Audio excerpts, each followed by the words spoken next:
después cuando yo menciono el nombre de Pablo, ¿cuántos de ustedes piensan? Cuando piensan en el apóstol Pablo, ¿qué piensan? ¿Pensamos en qué? Muchas veces pensamos en su viaje misionero, el apóstol Pablo, pensamos, gracias a los anfitriones, ya se van pasando los apuntes para anotarnos los apuntes. Cuando pensamos en Pablo, ¿qué es lo que pensamos? No lo pensamos en él, en todas las macanas que él hizo. Pensamos en su viaje misioneras, pensamos en lo que es su impacto en las vidas, pensamos como un referente de la iglesia y cómo impactó el Nuevo Testamento. Escribió tantos pasajes en el Nuevo Testamento el apóstol Pablo. Y nuestro versículo de lema aún está así. Y cuando la Biblia habla del apóstol Pablo, vemos que su carácter, la formación, lo que Dios hizo en su vida, vemos cómo Dios lo transformó. Pero vamos a empezar a mirarle a la vida de este hombre, porque nuestro lema de este mes es justo tomado de su vida. Y nuestro lema es: ya no vivo yo, pero Cristo vive en mí.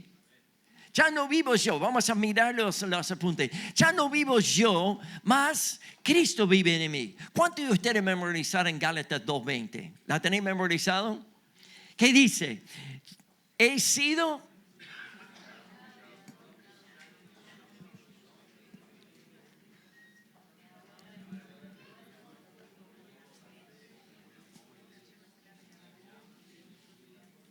Amén. Gálatas 2:20 fue un versículo que nos impacta en nuestra vida. Pero este mismo hombre, ¿cómo empezó? ¿Cómo empezó? A veces pensamos en las personas, un Hitler, una persona malo, que cómo podía ser personas, ese fue en la historia, pero personas actuales, cómo podían ser personas que podían llegar. Por eso nuestro título del mensaje, anótenlos en sus apuntes: nadie está fuera de su alcance. Nadie está fuera de su alcance. Decirle conmigo: nadie está fuera de su alcance. ¿Lo creemos? Así que la persona más malo, o la persona que tú crees en tu familia, un hijo, que este hijo nunca va a volver, nunca esa situación va a cambiar, nunca esa persona va a conocer la gracia de Dios. Pero tenemos que creer que nadie está fuera del alcance de Dios. Vos fuiste, por eso decimos, cuenta tu historia, porque nadie estaba fuera del alcance de Dios, de la gracia de Dios. Vamos a pedirle a Dios que Dios nos revela en este pasaje que vamos a mirar de Hechos capítulo 8 y Hechos capítulo 9 del cambio en la vida de Pablo. Padre, gracias por tu palabra. Pedimos que esta palabra de Dios nos impacte, nos transforma. Señor, que nadie está fuera del alcance de Dios. Que este mismo hombre que podía escribir: ya no vivo yo, más Cristo vive en mí, que podemos ver que Cristo vive en nosotros. Y que tú puedas transformar cada uno de nosotros, donde estemos en este momento, a la persona online, la persona presente. Pedimos, Señor, que tu Espíritu Santo nos habla. Y te damos gracias, Señor. Amén, Jesús. Amén. Saulo como perseguidor. El impacto de la vida de este hombre se convirtió, su nombre era como Saulo. ¿Qué dice Hechos capítulo 8 versículo 1? Dice: Saulo estaba ahí aprobando a la muerte de ¿quién? ¿A quién? Esteban. Se acuerda que a Pablo, él se fue, él estaba ahí aprobando la muerte de Esteban. Aquel día se desató, dice la palabra, una gran persecución contra la iglesia en Jerusalén. Y todos, excepto los apóstoles, se dispersaron por las regiones de Judea y Samaria. Así que los discípulos todos se fueron corriendo, porque venía un perseguidor de la iglesia. Este hombre que tenía mucho temor de Saulo, todo tenía temor de este Saulo, y dice: los hombres piadosos sepultaron a Esteban y que hicieran gran duelo por él. Entonces vemos que este cambio en su vida. Saulo, por su parte, causaba estragos en la iglesia. Entraba en casa, arrastrando a hombres y mujeres y lo encarcelaba. Qué increíble. Este mismo hombre, a veces nosotros lo veamos al final de nuestra vida. Contamos nuestra historia, pero todos tenemos un pasado. Todos tenemos un pasado de nuestro distanciamiento de Dios, de la vida, de los vicios, de la droga, del alcohol, de las situaciones, sea lo que sea, viviendo la vida. Pero Dios es un Dios de transformación. Aleluya. Saulo, el perseguidor. Los comienzos de Pablo arrancan aprobando la muerte de Esteban. La idea en el griego, que significa de aprobar, significa es una palabra que le gustaba. Le gusta. Saulo era un enemigo activo y sin piedad en la iglesia. Este hombre era inactivo, era un enemigo número 1 en contra de la iglesia.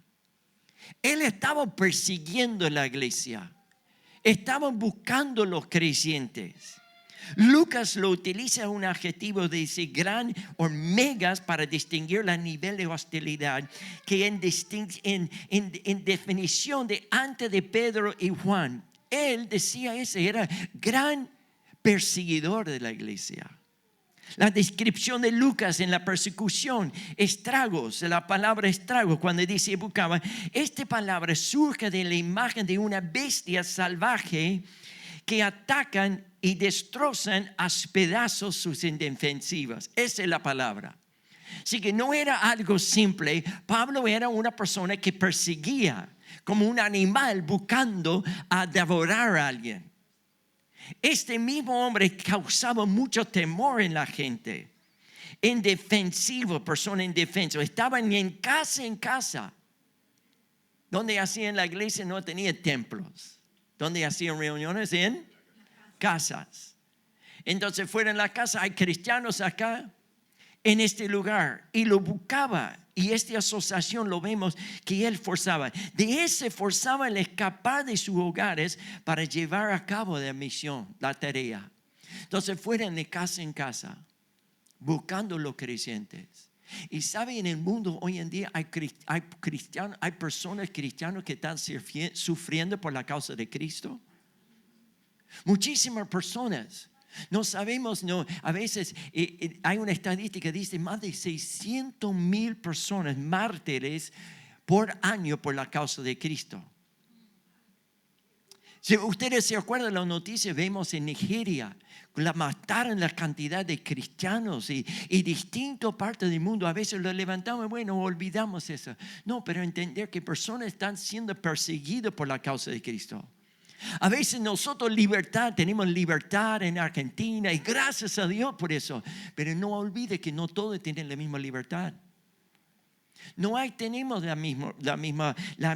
Hay personas en la China que si ellos no pueden, tienen que esconderse, no pueden tenerla. Si encuentro con la Biblia, entonces hay lugares en todo el mundo que están perseguidos. Y esa fue la causa de este hombre. Él lo perseguía. No se trataba de una oposición o idea, sino de una determinación para eliminar y destruir los cristianos.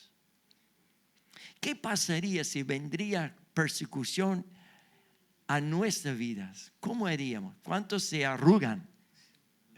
Como la lechuga. Se achica el miedo y nos arrugamos. La persecución. A veces pensamos en la persecución. Y el día como viene acá, sí, gracias a Dios. Pero si viene, ¿cómo actuaríamos? ¿Cómo actuamos en esta persecución? En esta comunidad, Saulo consideraba como una amenaza a todos los judíos. Fíjate que dice Filipenses capítulo 3 en una descripción de él, versículos 5 a 6. Dice, circuncido al 8º día del pueblo de Israel, del tribu de Benjamín. Un verdadero hebreo. En cuanto a la interpretación de la ley, fariseo.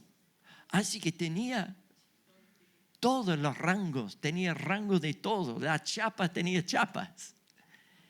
En cuanto al celo y perseguidor de la iglesia, en cuanto a la justicia, la ley existía intachable. Entonces, él tenía todo. Era, ¿qué dice? Una circuncisión de la tribu de Benjamín, del verdadero un hebreo. Tenía todas las características de un gran predicador, y él pensaba que estaba haciendo algo bien para Dios.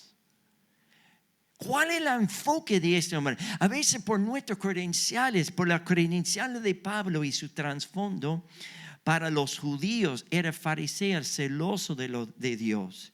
Trataba de cumplir la ley. Era como un judío intachable. Sin embargo, el problema es que Pablo tenía una convicción genuina que él le estaba sirviendo a Dios, persiguiendo a los cristianos. Pensaba que estaba haciendo algo bien.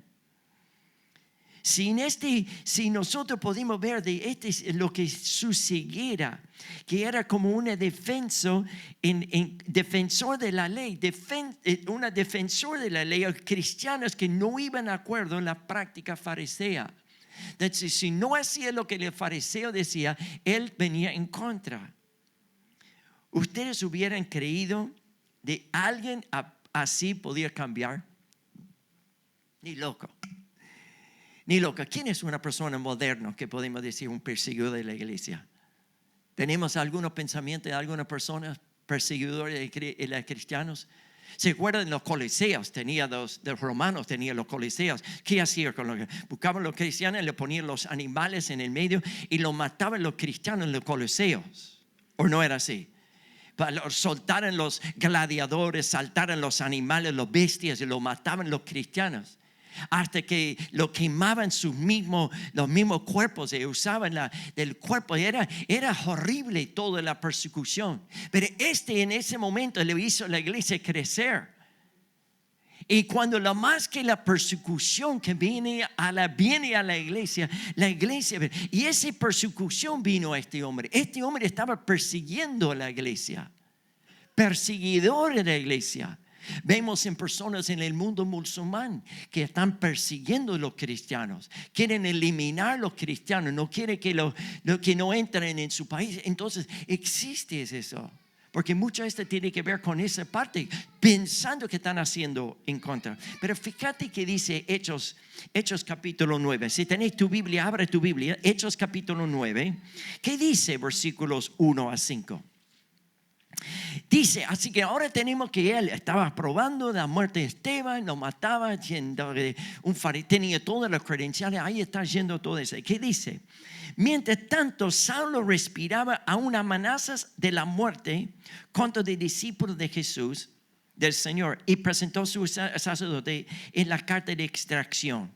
Dice así, y dice más adelante, mientras Saulo respiraba, versículo 2, y pedía estas palabras de ir a Damasco para buscarla. Tenía la intención de encontrar y llevarse preso a Jerusalén, a todo lo que pertenecía el camino. Y fueron hombres y mujeres. Entonces iba todo temor, mata a Esteban y él sigue. La primera mártir es Esteban. Y ahora vemos en este segundo. Así que el primer punto en tus apuntes es que Saulo el perseguidor. Anótalo. Saulo el perseguidor. Hechos capítulo 8, 1 a 3. Y el segundo punto que queremos que anoten es el encuentro en el camino. El encuentro en el camino es Hechos capítulo 5, versículo 1 a 9.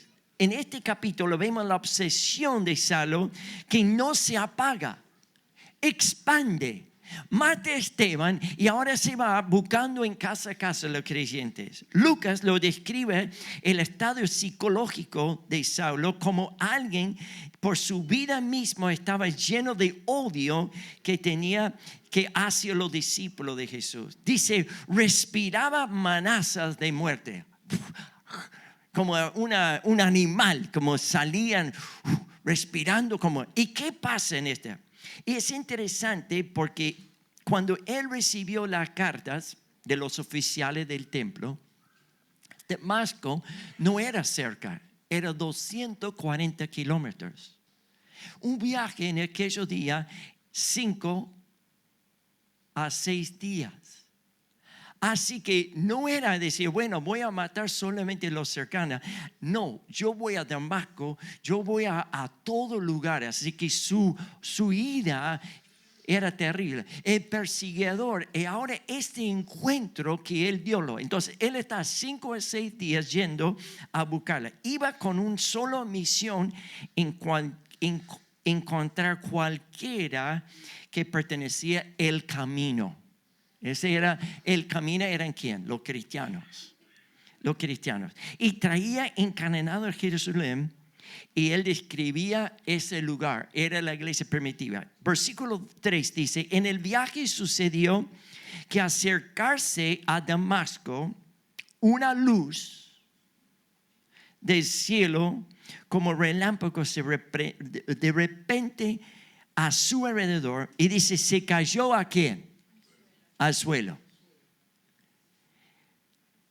Y oyó una voz que decía: Saulo, Saulo, ¿por qué me persigues?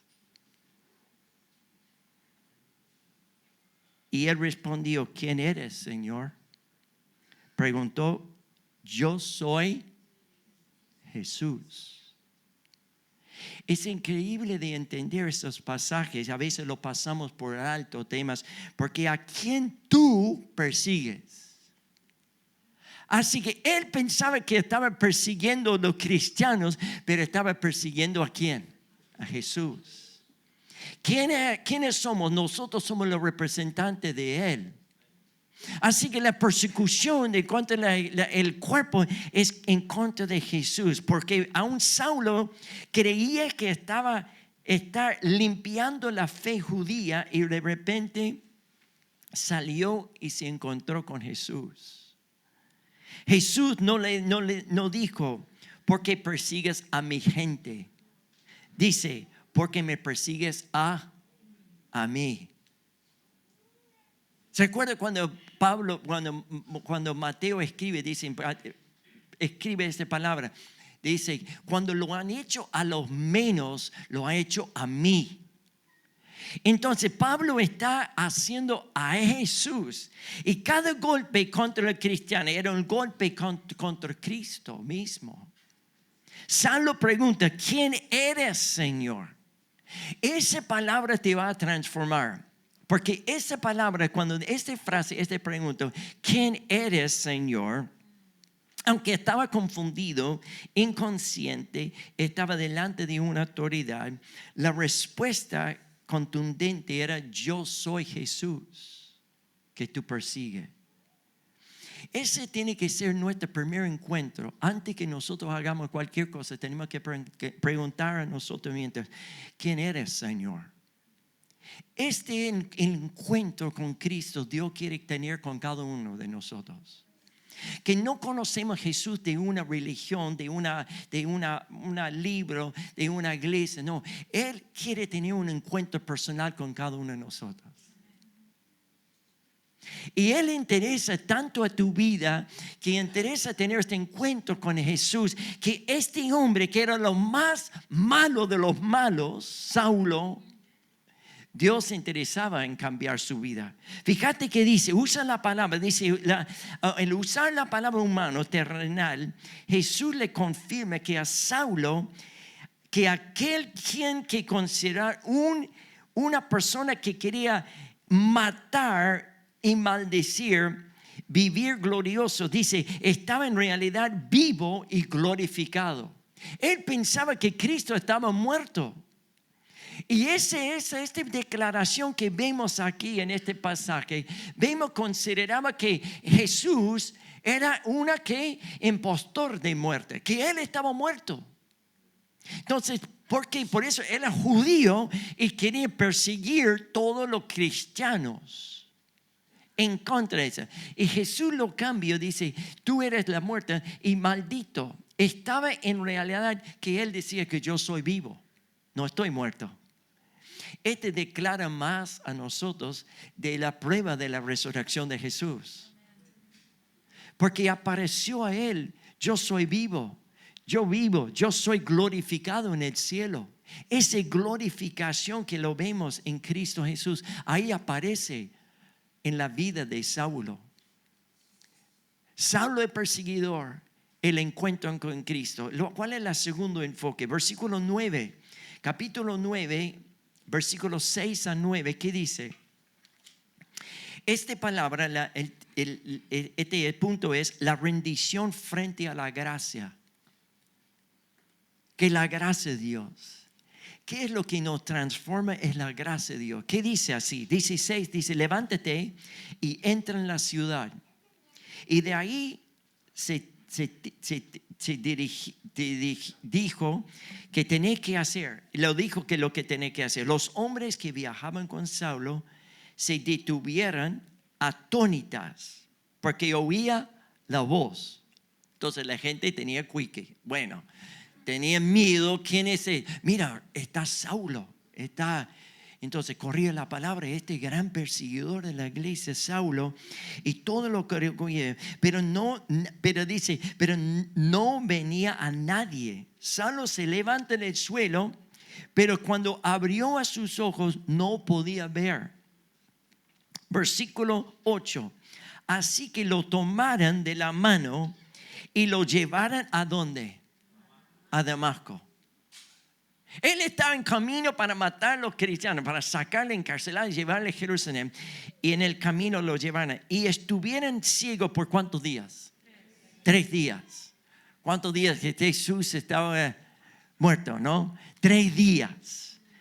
3 días sin comer ni beber. Sin comer ni beber, nada. Un lindo retiro espiritual. Un lindo tiempo con Dios. Este pasaje termina con Saulo humillado. El gran perseguidor de la iglesia, el gran atacante a los cristianos, vemos que humillado. El hombre que iba a Damasco con autoridad de arrastrar a los prisioneros, ahora tiene que ser levantado por la mano como un niño ciego. Esta ceguera tardó 3 días que se viva un periodo de un retiro espiritual para procesar su experiencia con Jesús. Conociendo un poco más de la vida de Saulo, su experiencia, pudimos extraer 2 enseñanzas tan importantes en la vida, claves en la vida de Saulo. Primero es que la gracia de Dios es más grande que el peor pasado. Gloria a Dios. Repetimos, ¿qué dice? La gracia de Dios. No importa cómo es nuestro pasado. Un hombre que mataba, perseguía, el primer cristiano, mártir, Esteban, pero nadie está fuera de la gracia de Dios. La transformación, la vida de Pablo es un testimonio de que la salvación origen en la iniciativa divina y no en el mérito humano. Muchas veces nosotros pensamos, pero yo tengo que hacer algo para lograr que Dios que merezco a ser salvo. Y no hay nada que podemos hacer para merecer la gracia de Dios. Si mérito no es gracia. Si es algo que yo puedo ganar, no es algo que mérito, no es la gracia de Dios. Porque la gracia de Dios es un favor no merecido. No merecemos. ¿Cómo tenía que llegar a este punto que muchas veces nuestra vida cristiana se basa en la culpa, en la falta de perdón por nuestro pasado? También somos como una iglesia primitiva, ya le tenemos miedo a la gente o le damos por perdidos. A veces por pensarlo, el aspecto, no, ese es mi jefe, este hombre, este hijo, esta situación es imposible. Ese familiar nunca se puede convertir a conocer la gracia de Dios. Pero ¿cuál es? La gracia de Dios es más grande que el peor pasado. La gracia de Dios. Por eso nosotros somos un cuerpo de redimidos, no perfectas. No somos perfectas. Todos tenemos nuestras fallas. Pero lo que Dios quiere hacer es humillarnos a bajarnos del caballo. Tiene que sacarnos del caballo, a bajarnos del caballo, a decirle, no lo podés hacerlo en tu propia fuerza, tenés que depender de mi gracia. No es por nuestros méritos que nosotros somos salvos, es porque la gracia de Dios. Y cuando nosotros subimos sobre el caballo orgulloso, no podemos recibir la gracia de Dios. Dios resiste al orgulloso, pero da gracia a los humildes. Lo que nos humillamos, decirle, no, yo no lo puedo salvar a mí mismo. No puedo en esta situación, no lo puedo. Pero tú eres Dios y tú eres la gracia. Extenderme la gracia de Dios. A veces nosotros lo miramos, qué es lo que nosotros hicimos y hacemos. Y si vos lo hiciste, no, Dios no hizo. Si dependemos de nuestra forma, de nuestros méritos, no podemos. ¿Cómo lo recibimos? Por la pura gracia de Dios. Es por la gracia de Dios que clasificamos a veces personas irrecuperables. Saulo, como no buscaba a Dios, Dios lo buscó a él. Dios buscó a él. Esto desarma todos los perjuicios que muchos tenemos. Dios está buscando estas situaciones en nuestras vidas. Dios es más interesado en salir al encuentro de cada uno de nosotros. Él está interesado en tu encuentro. Hoy es un día de la gracia de Dios. Hoy es el día de la salvación. No sabemos mañana. Muchos patean la pelota para más adelante. Dicen, un día voy a entregar todo a Dios. Lo entregué parte. El Señor no interesa parte de tu corazón. Si Él no tiene 100%, no interesa nada. Él le interesa todo. Él quiere todo de nuestra vida. Porque si nosotros decimos, bueno, pero voy a guardar partecito. No, es todo o nada. 100% o nada. Porque si no, estoy dependiendo de mis propias fuerzas. Y es un viaje. Por eso Pablo podía decir, más estoy crucificado con Cristo. Más no vivo yo, más Cristo vive en mí. Yo necesito crucificarme. Yo necesito entregarme. Porque me trato de siempre hacerlo en mi fuerza. La vida cristiana es imposible en nuestra fuerza. Lo recibimos por la gracia de Dios y por el poder del Espíritu Santo. Por eso el Espíritu Santo empoderó a la iglesia para vivir la vida cristiana y para salir a ser victorioso. Este hombre, y desde nos desafía a mirar a las personas difíciles, su jefe, familiar, vecinos, a través de todas sus macanas y empezar a mirarlos a través de la potencial de la gracia de Dios. La potencial de la gracia. ¿Cuántos no mandamos macanas? A veces otros mandan macanas y no tenemos gracia para sus macanas. Pero tenemos gracia, queremos perdonar, queremos que Dios nos perdone nuestra macana, pero no queremos perdonar la macana de los demás. ¿O no es así? Tenemos gracia para nosotros, pero no gracia para los demás. Este hombre, Dios toma un terrorista de la iglesia y lo puede cualquiera convertirlo. Dios puede convertir. Si Él te cambió a vos, puede cambiar a cualquiera. Porque ¿cuál es el tema? Es que la gracia de Dios es más grande que el peor pasado. La segunda verdad que lo tomamos de la vida de Pablo es que el verdadero encuentro con Jesús siempre produce ¿qué? Rendición y transformación radical. Por eso la rendición no es 99%, es todo. No es 99% puro y 1% de veneno. Un porcentito, no tiene nada, es un porcentaje, no es nada. Tómale este vasito. Este vasito es 99% limpio, pero tiene 1% malo. Pero no te importa. No te importa, ¿usted lo tomaría? Gracias por la PCA, ¿no? Que lo podemos purificar. Pero este es lo que Dios está buscando, una rendición transformación completa en nuestra vida, a sacar todas las purezas, impurezas de nuestro corazón, para rendirnos a Él.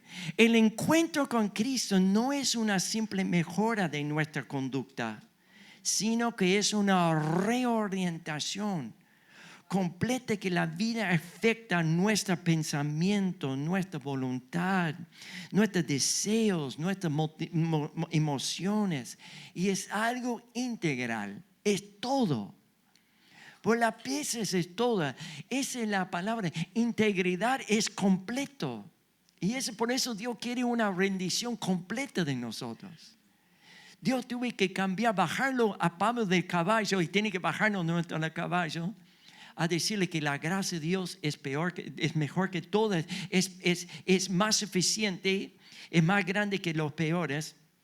Pero este encuentro, la conversión de Él, esta verdadera conversión, nos hace soltar mi vieja manera de vivir. Lo suelto. No lo pienso como pensaba antes.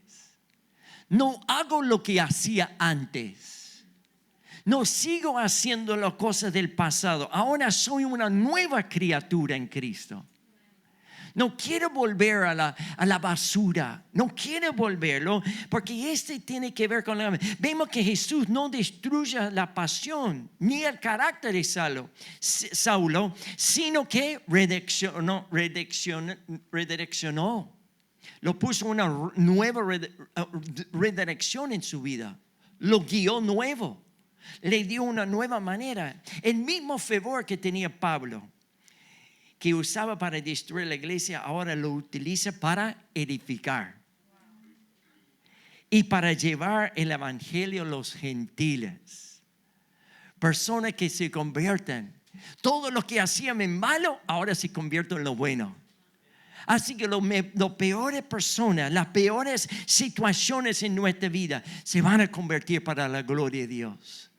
Porque la palabra es que Dios interesa en el cambio.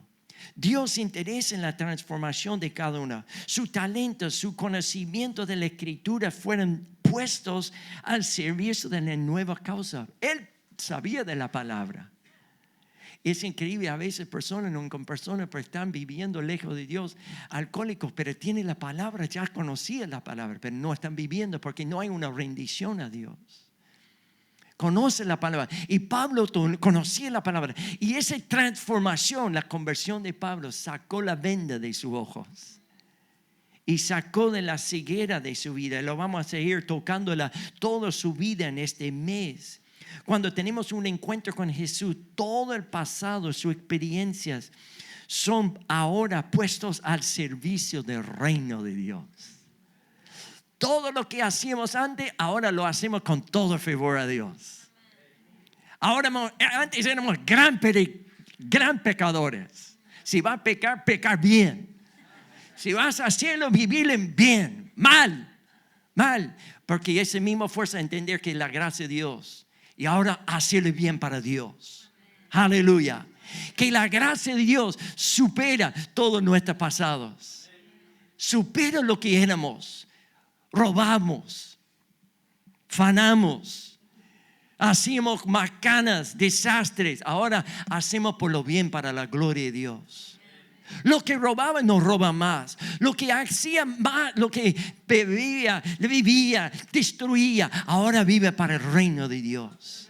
Esa es la transformación. La ceguera de Saulo nos enseña que a veces Dios tiene que apagarnos a los ojos del mundo, sacar los ojos del mundo, y que nuestro propio plan es para poner a la luz verdadera de Cristo.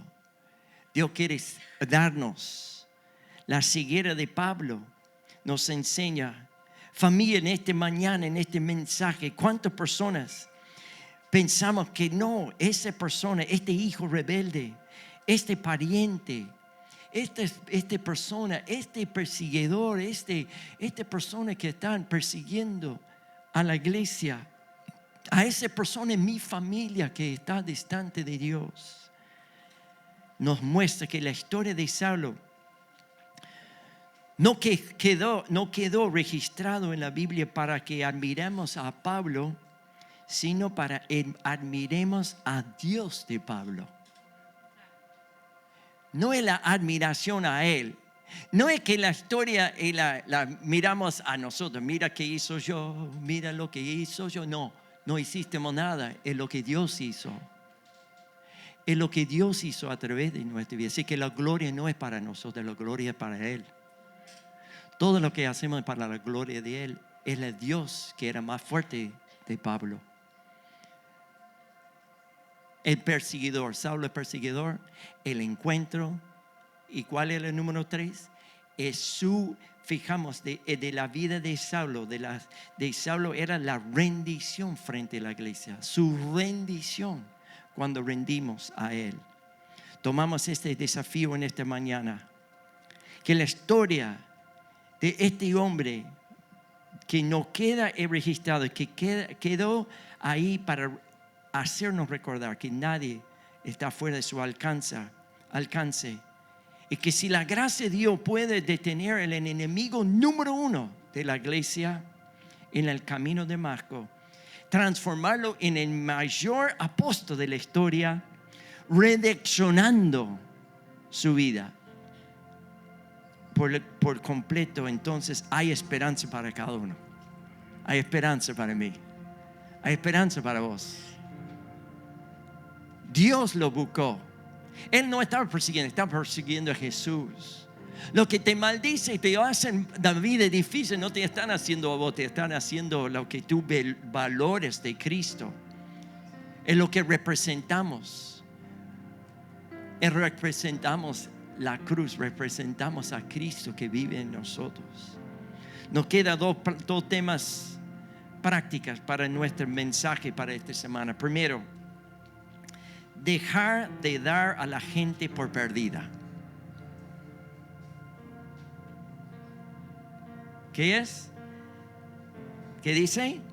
Dejar de dar a la gente por perdida. Tenemos que abrazarlos. Vuelvo a orar por esa persona difícil.